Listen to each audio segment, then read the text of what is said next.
If you think you could never be vegan, you're in the right place. If you think there's something big you'd really like to do, but it's probably too late, you're in the right place. My name's Michelle Olander, and I think there has never been a more important time to move in a vegan direction. So I'm here every week to cheer you on and offer you actionable tips, inspiring guests, and strategies as you veg your best. Episode 169, Vegan Superpowers with author Tina Newman.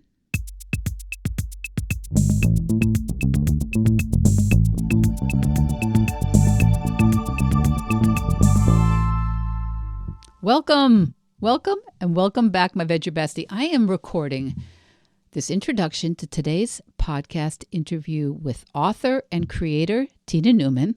I'm recording it on the day before U.S. Thanksgiving, and this is going to air the week after our Thanksgiving.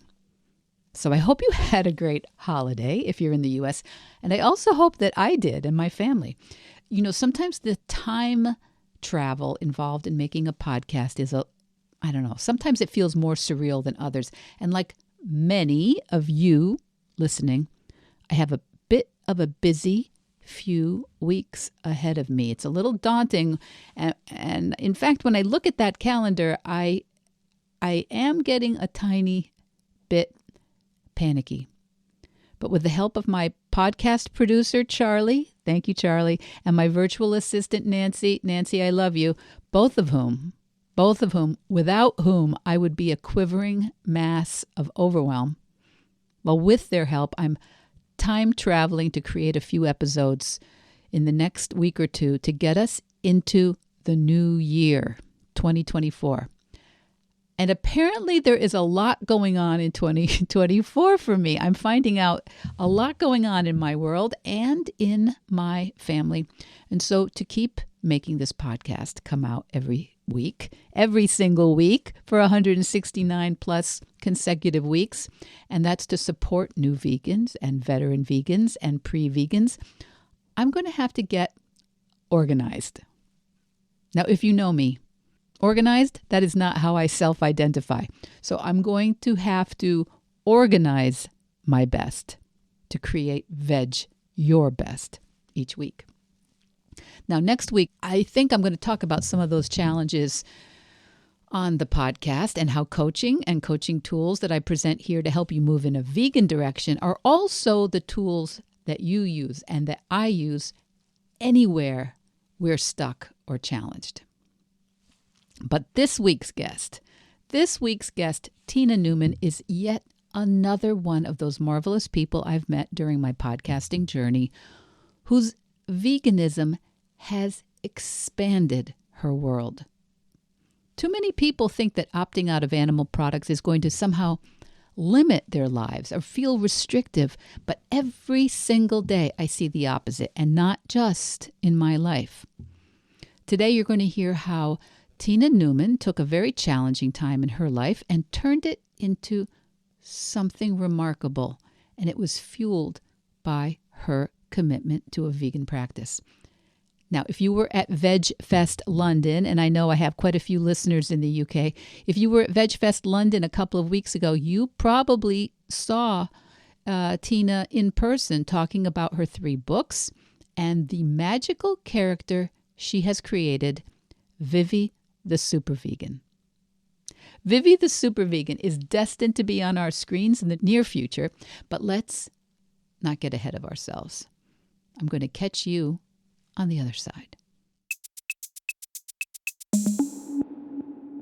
Tina Newman, author and creator of Vivi the Super Vegan. Welcome to Veg Your Best. Hi, thank you so much for having me on. It's a delight. It's been in the process. I've been following your work, and I have 4 grandchildren right now, all under the age of, 3 and under, and expecting a couple more. And I am so excited to hear that they're going to be vegan children's books. So tell me all about Vivi. Well, Congratulations, by the way. That is wonderful news.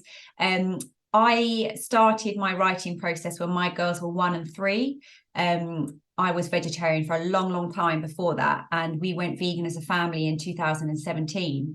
And straight away, I was looking for vegan children's books. And I found a few that I bought, which were wonderful, but they were kind of, they were aimed at an older audience and they were more educational.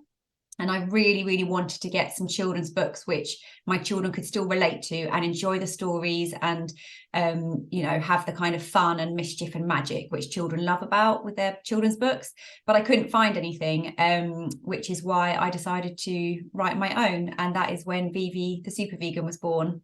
That's great. I mean, I think this is the origin story of so many things, right? You look for something and it's not there, and it's up to you. Exactly. And I felt very inspired by my 2 girls. So the characters are loosely based on our children, Lila and Ada. And of course, I had to bring little Ada in at the end of my first book, which is why she has her baby sister born at home under the Christmas tree, which is exactly what happened with me. So there's a little nugget of information about my story. Was that the plan? No, a home birth was planned, but thanks to my husband rabbiting on with the midwives and chatting away and no one believing that it was going to happen so quickly, the birthing pool didn't get filled up in time. So yeah, Ada had other plans. That's funny. My son was born in the car on the way to the hospital. My second child. Yeah. They said, don't come until you're doing some work. And I was like, okay. Second ones do have a tendency to come quite quickly, don't they? Yeah. So we have unplanned delivery stories a little bit in common. That's great. So Vivi the Super Vegan is aimed at what age group? I always say suitable for all, but obviously probably the 3 to 8 kind of age range. I've got parents who've bought the books for their children who are a lot younger, but they love looking at the pictures because I've tried to make them obviously whimsical and colourful. But to really understand, I would say that the kind of primary school age. It's such a magical time for children because they do love their books. They do kind of insert themselves into the adventures in books at that age, I think. So with the book, what was the thing that gave you the confidence to, you noticed that there was a vacancy in the market for such a book. You had kids that you would like to have to see reflected in children's literature in terms of their choices. What gave you the courage or the perseverance to make it happen? It was a very new thing for me because I don't have a background in writing or anything like that. I'm actually a trained makeup artist in film and TV. So it was quite a bold move of mine, to be honest. But I was a stay-at-home mum at the time. And my husband had actually become quite ill after we'd moved from London to Suffolk. And I was kind of so wrapped up in, caring for him, caring for the children. And I had this really, really strong desire to give back and to help animals, because after being vegetarian for 21 years, I found out about the dairy industry whilst I was still breastfeeding my child, and it literally crushed me. I was in bits, and I decided from that point that I wanted to do something to help animals, to help my children with their future, and to try and normalize kindness to animals and protecting the planet, and ultimately try and help the planet as well. And I think because I was in such a difficult space at home, it gave me something positive to focus on as well. So even though at the time I was thinking, this is completely bonkers, Tina, you've never done anything like this before. I'd self-published, so we'd put quite a lot of money in ourselves, and I never knew if I was going to, make that back. And it wasn't an issue for me and my husband because I was so passionate about it. It was really a passion project, and it still is. But I just wanted to go for it. So it really was. It was strange timing, but it was all meant to be. I think sometimes during these marginal states in our lives, when we are giving birth, when we're nursing, these are times when we're really connected to, I'm not the most woo person, but we're really connected to so much energy during those times in our lives. Absolutely. Yeah. Yeah. So first book was Vivi the Super Vegan, and you self-published it. And close on its heels were 2 more books. Yeah. Vivi and the Planet Protector. I published that the following year. And I really wanted to tackle the dairy industry in that one. So I've touched upon that. I've tried to do everything in the lightest possible way, because it's a very hard topic to address with children. And I don't want to scare them. I don't want to make them feel really sad.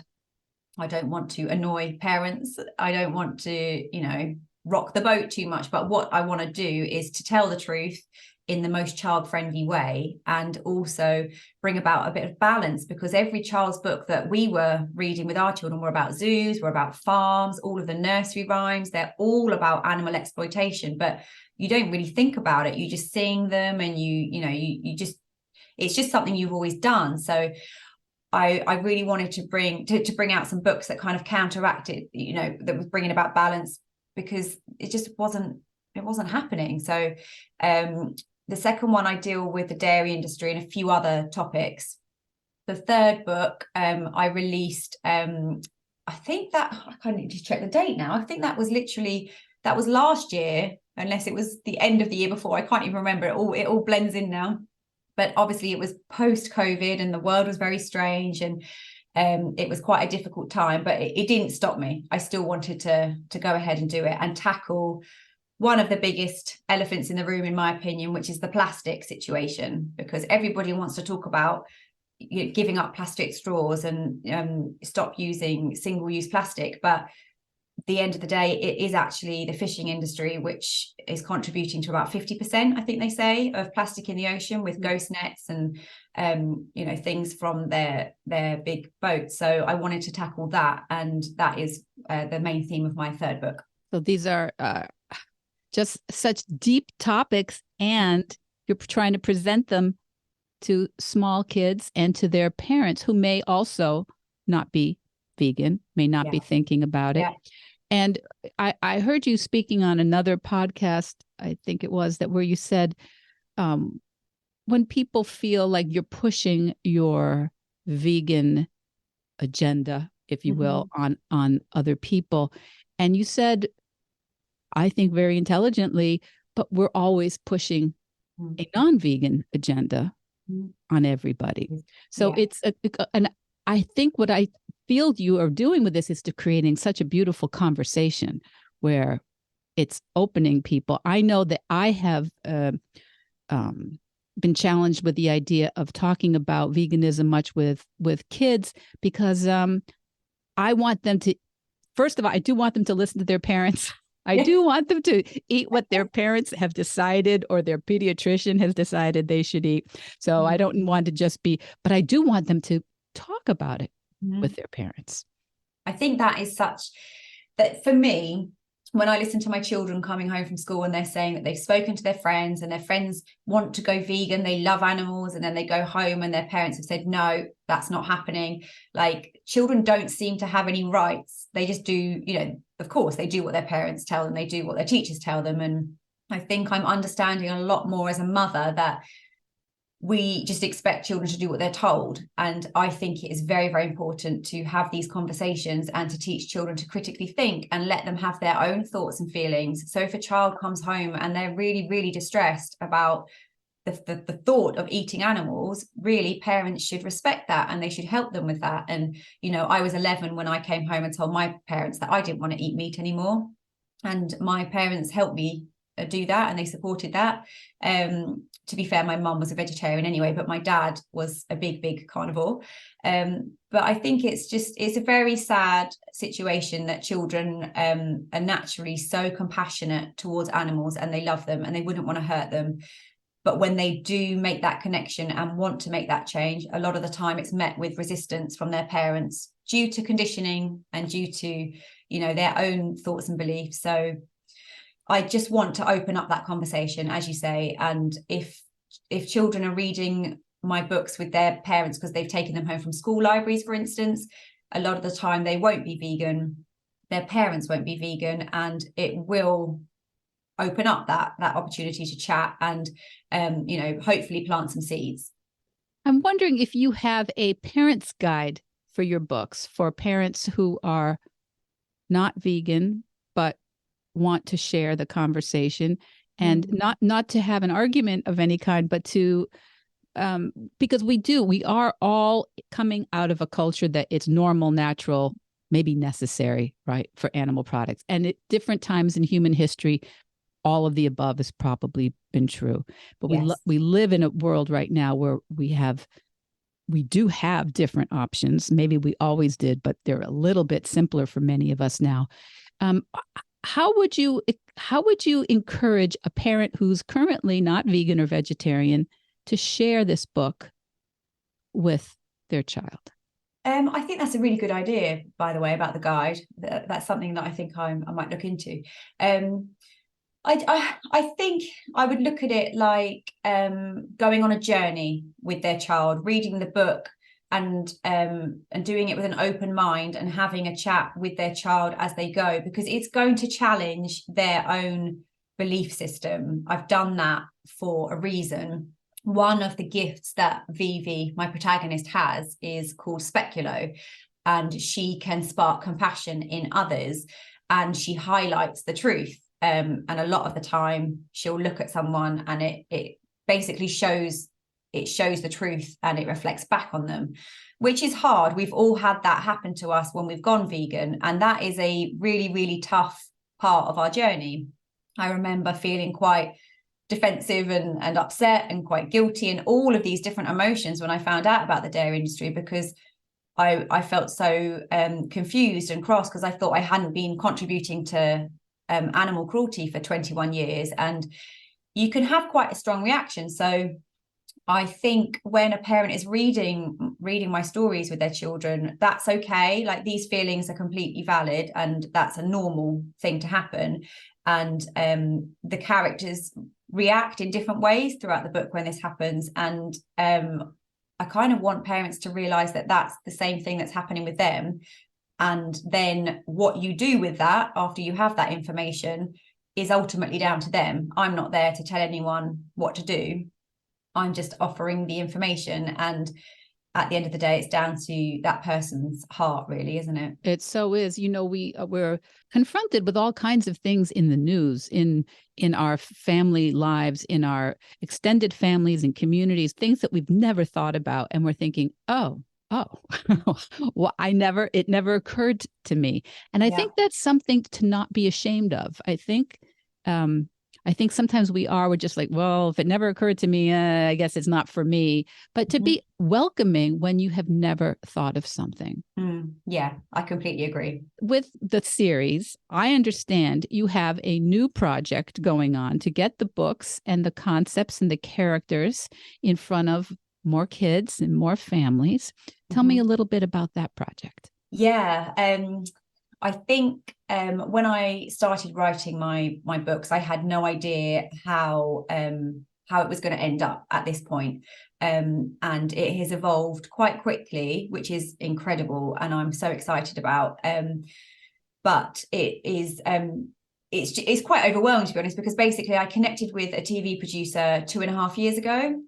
She's an incredible lady who champions female founders. She is all about diversity and inclusivity, and her ethics are extremely important to her, which I think she told me in the production world and animation world is not really, it doesn't really exist. But she really, really believes in what I'm doing, and she optioned my books 2.5 years ago. We've been working really, really hard together to package it up as a concept and, get our pitch deck ready and everything, build a team.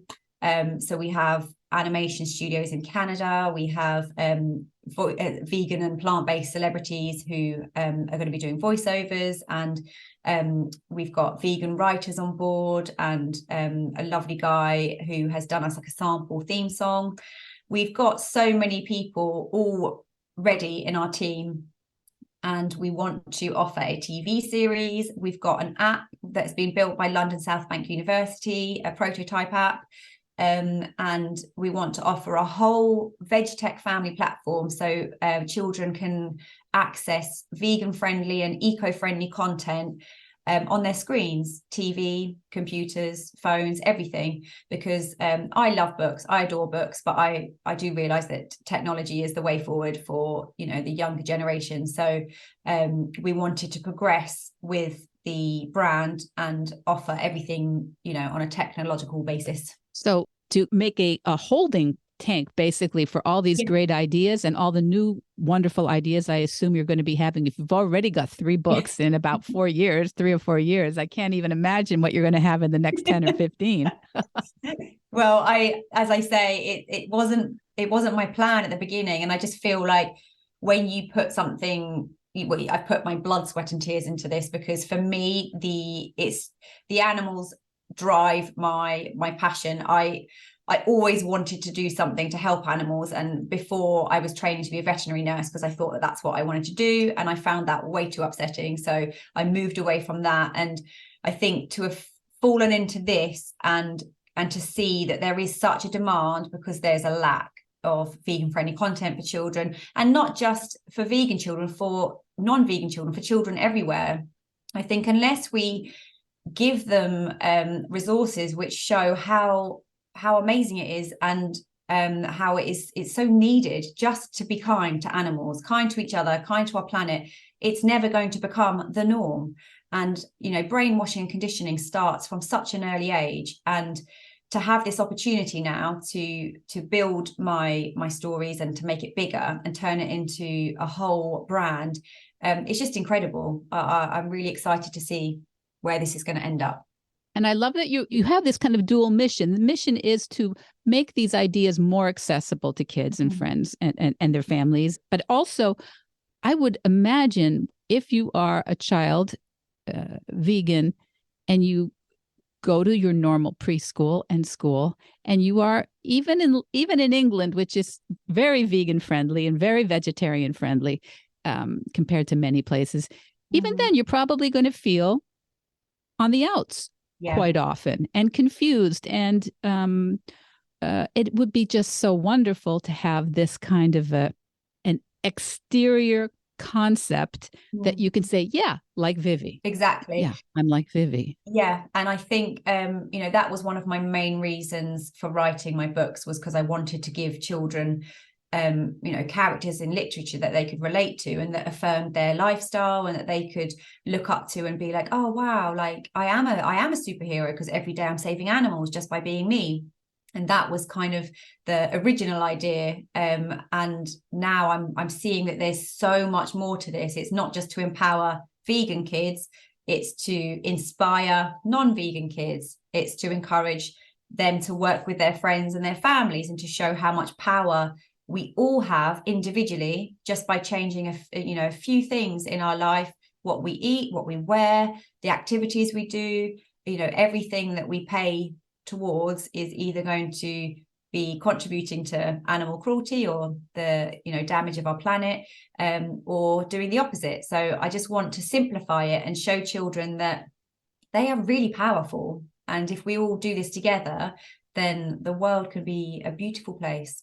That is a beautiful, beautiful sentiment. And it gels with what I try to do here every day, is to try to have people think, what could you do a little differently? You don't have to throw everything out today, but you can evolve in all these ways. What is a way that our listeners, Veg Your Best listeners, and the people that we're going to, you know, share your work with, what is a way they can help support you on this project? I think just by helping to get the word out, really. You know, follow us on Instagram, you know, tag people in if they think that they would share our vision with this. We're seeking investment at the moment, so we're trying to connect with the right kind of people who you know, would believe in what we're doing and would want to support. Really, we're just trying to get as much publicity so we can you know, connect with the right people and get this all into production. So maybe the first thing they could do is follow you on Instagram, and your Instagram handle is just Vivi the Super Vegan. Simple. Vivi, VI, the Super Vegan. Yeah. Yeah, that would be fantastic. Yeah, that'd be amazing. And they can buy books. I think it's a holiday season coming up. It is. Yeah, I should definitely be putting a Christmas bundle deal on my website very soon. Is that the best place for people to order your books or Yes. look into ordering on your Yeah, website? on And my the website, website is also called vivithesupervegan.co.uk. Nice and that's simple. that sounds simple. But if they are following you on Instagram, they're going to see all this. They're going to get all Yes. the links. They're going to know when certain things are available, when you get your funding for your app to Yeah. put everything together. What is the order? Do you have an order to make a video or a YouTube channel or? Yeah. My producer, I think her aim is to go with a mini YouTube series first. So to get that going and, start building the audience on that. As I said, we've got a prototype app that's been built by London South Bank. So I think we want to start trialing that and getting some, tests with that. And then really to get the main series into production with our animation studios in Canada. The first episode and the pilot has already been written. So we've got that lined up. And a few of our voiceover artists have kindly recorded the script with the script as well. Well, that is so exciting. And you seem so calm and so poised. I'm glad that's how I'm coming across. Inside my head, like I can't imagine. That's a lot going on, Tina. Yeah. What's your wish? What is your big, big, big wish? If you could wish one thing today to put out into the universe with Vedge Your Best listeners, what's the one thing you'd like them to do? My biggest dream is to make this happen. Make this happen soon. I feel that kids deserve to have themselves represented on screens. Animals need our help. Our planet is crying. The sooner we can make this happen, the better. So, as I said, we've been working very hard behind the scenes. I'm trying to talk about it all the time now across my social media. But as I said to you before we started, I am a mum of two. The juggling act's quite difficult to do on my own. So I need the support of the vegan community now to get this out there and to connect with the right people who are gonna come in and help us financially, so we can get the ball rolling. I'm tempted to stop on that because it's so great, but I'm going to ask you one more thing. If there is a grandmother out there listening who has a daughter with children who's not convinced they can do this, how can they raise their kids vegan?